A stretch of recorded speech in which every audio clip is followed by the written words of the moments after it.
গায়ের রংটা কালো, মানে কি মাখলে ঠিক হবে? আপনি মা হন তো?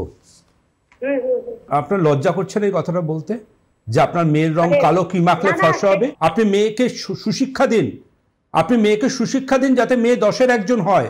আপনি একজন মা হিসেবে কি করে এই কথাটা বলতে পারেন আমাকে যে আমার মেয়ে কালো, কি মাখলে ফর্সা হবে? আপনি কোন জগতে আছেন?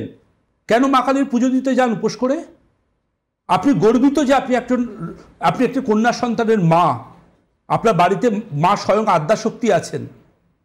আপনার লজ্জা হলো না এই কথাটা বলবার আগে একবারও, যে কি মাখলে আমার মেয়ে ফর্সা হবে? আজকে আপনার মেয়ে আপনার থেকে কি শিক্ষা পাচ্ছে? সেও তো একদিন মা হবে। এই সমাজ কবে বদলাবে, কবে পাল্টাবে যে আমার মেয়ে কালো, আমার মেয়ে ফর্সা, আমার মেয়ে মাঝারি? এই থেকে আমরা কবে বেরোতে পারবো? শুনে রাখুন, কোনো কিছু মেখে ফর্সা হয় না। আমাদের মনটাকে ফর্সা করা দরকার সব কিছুর আগে। তবে আমরা দায়িত্বশীল অভিভাবক হব, তবে আমরা আমাদের পরবর্তী প্রজন্মকে মানুষের মতো মানুষ তৈরি করতে পারবো। মেয়েকে সুশিক্ষা দিয়ে নিজের পায়ে প্রতিষ্ঠিত করুন, তাকে মানুষের মতো মানুষ তৈরি হতে সহায়তা করুন। হ্যাটস অফ আপনাকে। এভাবে না কেউ বলেন না, হয়তো 4-5টা ক্রিমের কথা বলে দেওয়া যায়, অসম্ভব। মানে এই কথাটা ভীষণ দরকার, এবং আপনার মতো মানুষের না সমাজে প্রয়োজন আছে। সবাই যদি আপনার মতো করে ভাবতে পারেন এবং দর্শকদেরকে এটা বোঝাতে পারেন, আগামী দিনে এই ধরনের ফোন আর আসবেই না, মানুষের মানসিকতা চেঞ্জ হয়ে যাবে।